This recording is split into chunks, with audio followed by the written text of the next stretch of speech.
ये क्या करते हैं, ये बनाते हैं क्रिप्टो क्रिश्चियंस। लोग उनको हिंदू समझते रहे, जब मरते हैं ना तब तो इनका पता चलता है, जब दफनाए जाते हैं। यही काम ब्रजेंद्र सिंह ने भी यही काम कर रहा है, नरूला भी यही काम कर रहा है। एक देओल है, वो जट सिख अपने को करता है और जट सिखों को कन्वर्ट कर रहा है। वो अगर आप सेंसेक्स की परसेंटेज देखोगे, परसेंटेज इनकी वही रहेगी, 1.5% रहेगी, 2% रहेगी। इसमें बदलाव नहीं होगा। इसमें बदलाव नहीं होगा। मगर हो क्या रहा है, ये क्या करते हैं, ये बनाते हैं क्रिप्टो क्रिश्चियंस। लोग उनको हिंदू समझते रहे, सीताराम येचुरी है या आंध्र प्रदेश के राजेश्वर रेड्डी हैं, लोग उनको ये सोचते रहे। मगर वो किस तरीके से उनका परिवार किस तरीके से कन्वर्ट करता था लोगों को, जब मरते हैं ना तब इनका पता चलता है, जब दफनाए जाते हैं। यही काम ब्रजेंद्र सिंह ने भी यही काम कर रहा है, नरूला भी यही काम कर रहा है। एक देओल है, वो जट सिख अपने को कहता है और जट सिखों को कन्वर्ट कर रहा है वो। और इसी तरीके से नरूला जो है वो और सिख कम्युनिटी के अंदर ऐसे काम करता है। ये क्रिप्टो क्रिश्चियन बनाते हैं, नाम हिंदुओं वाले रखते हैं, जो हिंदुओं को बेनिफिट, जो दलितों को बेनिफिट होते हैं, उनके बेनिफिट ना खत्म हो जाएं, इसलिए ये अपना डाटा सरकार में नहीं देते। क्योंकि हम ये कहते हैं कि जब किसी ने कन्वर्ट होना है तो उसको अपना एफिडेविट देना पड़ता है। एफिडेविट देंगे तभी जाके उसकी सेंसस के अंदर पता लगेगा कि कितने ईसाई बढ़ गए, कितने कौन बढ़ गया। ये अपना डाटा वहाँ पे नहीं देते और ना ही उनकी जो उनको मिलती हैं, जितनी भी उनको सरकार की तरफ से इनको बेनिफिट मिलते हैं, वो बेनिफिट ना खत्म हो जाए, इसलिए उनका नाम वही रहेगा जो सिखों वाला नाम होगा और हिंदुओं वाला नाम होगा। ये क्रिप्टो क्रिश्चियन ये क्या साल होगा, कुछ चीजें आपको दिखाएगा। कई जगह ठंड पड़ती होगी, वहां गर्म हो जाएगा। पहाड़ियां बर्फ की पिघल जाया करेंगी। आप कहेंगे यहां तो ठंड थी, कुल्लू मनाली हम ठंड मनाने गए थे, वहां गर्मी लग रही है। आपको मौसम के क्लाइमेट चेंज होते नजर आएंगे। जो आप सोच रहे हैं वो नहीं होगा। कई जगह पर आपको सूखे की गुड न्यूज मिलेगी। इसको बोलते हैं गुड न्यूज। जिन लोगों ने पानी को वेस्ट किया है, पानी की कदर नहीं किया, वो लोग देखेंगे पानी की प्रॉब्लम को, किल्लत को। अबालबा शबालबा।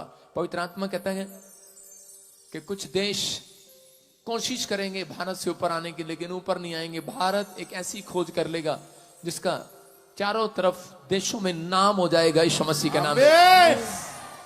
केजरीवाल को मैंने कुछ समस्या में देखा, प्रार्थना करें।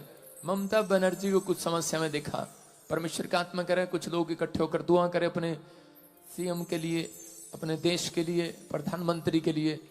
आइए हम सब सिर पे हाथ रखें और प्रार्थना करते हैं सबके लिए। परमेश्वर का आत्मा बात कर रहा है। मैंने कहा कि आप पहचान नहीं पाएंगे, इतने चमत्कार होंगे 2024 में। जवान लोग भविष्यवाणियां करने लगेंगे। 2024 में यूपी बहुत अमीर हो जाएगी। आमीन। 2 साल से बोल रहा हूं, परमेश्वर सुनता आ रहा है। 5 कंट्रियां एक करेंसी बनाएंगी, ये मैं 3 साल से बोलता आ रहा हूं और वो आप सुनते भी आ रहे हैं। लेकिन 2024 खत्म होते ही दिसंबर और मार्च के अंदर आपको सिर्फ 100 और 50 के नोट बचेंगे। समझने वाला समझ ले, बाकी अंदर कर ले। राजपाल यादव जी अंदर कर लेना, बाकी सारे बोले हालेलुया हालेलुया। समझ में आ रहा है? आपके फायदे के लिए परमेश्वर बता रहा है। कुछ करेंसियां, जो लोग बैंकों में पैसा डालते हैं, आपको न्यूज सुनने को मिलेगा ऐसी आर्थिक तंगी आएगी, कई देशों की इकोनॉमी खराब हो जाएगी और जिन्होंने बैंकों में पैसा डाला होगा वो बैंक के करप्ट कर लिया जाएगा। पैसा गायब। पैसा रखे तो रखे कहां? बाइबल बोलती है, ये भविष्यवाणी है।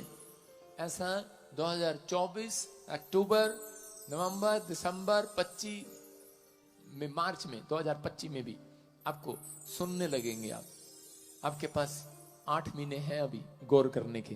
हालेलुया। हम क्या करें? जो लोग महंगाई के लिए बोल रहे हैं, महंगाई और बढ़ेगी, महंगाई और हो जाएगी, लेकिन परमेश्वर का आत्मा कह रहा है कि बहुत सारे लोगों के अंदर पवित्र आत्मा की प्रेजेंस आएगी, आत्मा उतरेगा, बहुत तेजी के साथ ग्रोथ करेगा भारत में। करे यहां से लोगों को, करे चंडीगढ़ से, बहुत सारे भारत से बच्चे विदेशों में जाया करेंगे यीशु मसीह के नाम में। लेकिन ऐसी जगह में बुलाना पड़ेगा उन्हें। परमेश्वर का आत्मा कह रहा है, लेकिन भारत में इतना पैसा, इतनी फैक्ट्रियां, इतनी। तो God bless you all of you, सबको जय मसीह की। फ्रेंड्स, हम लोग जो आज प्रार्थना निवेदनों में लगे हुए हैं, प्रभु आप सबके लिए मार्ग खोल रहा है और आपको वो चीज बहुत जल्दी नजर आने लग जाएगी जिस तरफ से आज हम लोग प्रेयर मीटिंग्स में हैं और हम लोग अपनी प्रार्थना निवेदन भेज रहे हैं, क्योंकि हम लोग परमेश्वर के निकट हैं। जितना हम परमेश्वर को पुकारेंगे उतना परमेश्वर हमारे पास होगा, क्योंकि वचन कहता है कि ढूंढोगे तो पाओगे और खटखटाओगे तो तुम्हारे लिए खोला जाएगा, क्योंकि वो हृदय के द्वार पर खटखटाता है और हमारे लिए खड़ा हुआ है। तो जो लोग विश्वास करते हैं मेरे भाई बहनों, आज उन सब के लिए प्रभु बहुत बड़ा मार्ग खोलने वाला है। तो इस वीडियो के द्वारा जो मैंने आपको बताया, आप अपने आप को बैलेंस करें, स्थिर करें, क्योंकि परमेश्वर का वचन कहता है कि आप किसी भी हालत में हो। मेरे फ्रेंड्स, मैं जानता हूँ, मेरे भाइयों, कि हम लोग प्रभु को जानने के बाद बहुत परेशानियों में जाते हैं, क्योंकि हमारे अंदर कटनी होती है, हमारे अंदर बहुत सारी बुराइयां होती है, हमारी फैमिली के अंदर हमें बहुत सारी अनरिस्पेक्टेड चीज़ें देखनी पड़ती है, और वही चीज़ हमारे को बहुत कुछ टॉर्चर दे जाती है और हमारी मेंटल हेल्थ बिगड़ जाती है। हमारी ऑल ओवर जो भी हमारे टारगेट्स होते हैं वो सब कुछ हमारे टारगेट्स हट जाते हैं। तो मैं आप सबके लिए प्रार्थना करना चाहता हूँ और आप सबसे निवेदन करता हूँ कि जिस तरह से आप प्यार दे रहे हैं, देते रहें, और परमेश्वर आप सबके लिए एक सहायक भेज रहा है। आप विश्वास करें, इसी रात, इसी समय, इसी पल में आप अपने उस सहायक को महसूस करेंगे। अगर आप परमेश्वर पे बिलीव करते हैं, आपको कहीं भी किसी भी चीज़ पे भय खाने की ज़रूरत नहीं है। परिस्थिति कैसी भी हो, चाहे हम लोग मर भी जाएं, परंतु परमेश्वर की नज़रों में, और परमेश्वर हमें जिंदा भी कर सकता है, क्योंकि उसका वचन यही कहता है कि जितनों ने विश्वास किया उन्होंने उद्धार पाया। क्योंकि परमेश्वर हमारे लिए यीशु मसीह को भेजता है और उसने हमारे लिए ये सब कुछ रचा है। उसने एक रिश्ता हमसे कायम करा है कि हम इस समय में वचन को अपनी तलवार बनाए। वचन हमारी ज़िंदगी को बचा सकता है। आज आप बीमारियों में हैं, आज आप परेशानियों में हैं, और आज आप कर्ज में हैं, रोग में हैं, कर्जों में हैं, परेशानियों में हैं। ये सब चीज़ों का कारण हमारे हालात हैं जो कि हमसे दूर है। हमारे हालात, हम जो चाहते हैं वो मार्ग पर नहीं चल पाते, क्योंकि परमेश्वर जब तक आपसे दूर रहेगा, आप उसे पुकारें, आप बहुत सारी चीज़ों में उलझ जाएंगे। आपका काम सिर्फ उसे पुकारना है, प्रार्थना करते रहे, नित्य प्रार्थना करते रहे, प्रतिदिन सुबह शाम दिन रात मन से प्रभु को याद करते रहे, वचन के अनुसार जीवन जिए और परमेश्वर के न्याय का वक्त करें, इंतज़ार करें।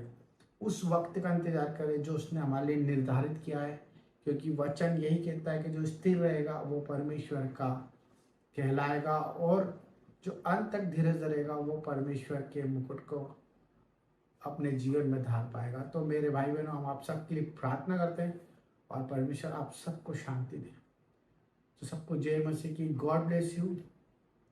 हालेलुया। पिता परमेश्वर, हम सब भाई बहनों के लिए प्रार्थना करते हैं, जो लोग कमेंट बॉक्स में प्रार्थना करते हैं पिता, जिनकी जैसी परेशानी प्रभु आप देख रहे हैं, और आपका मैसेज और उनकी बात प्रभु आप तक जाए। मेरे प्यारे पिता, मेरा उद्देश्य यही है कि जो आज आपके द्वारा चुने गए हैं वो सब चीज़ सुरक्षित और सुरक्षित जीवन जिए। मेरे पिता परमेश्वर, उनके जीवन में बाहर आ जाए, आनंद से भर जाए, बीमारी उनके आसपास ना हो प्रभु, और उनके जीवन में तेरी उमंग और आस हो, बीमारियां छोटी हो जाए और ज़िंदगी तेरे नाम से खुशहाल हो जाए।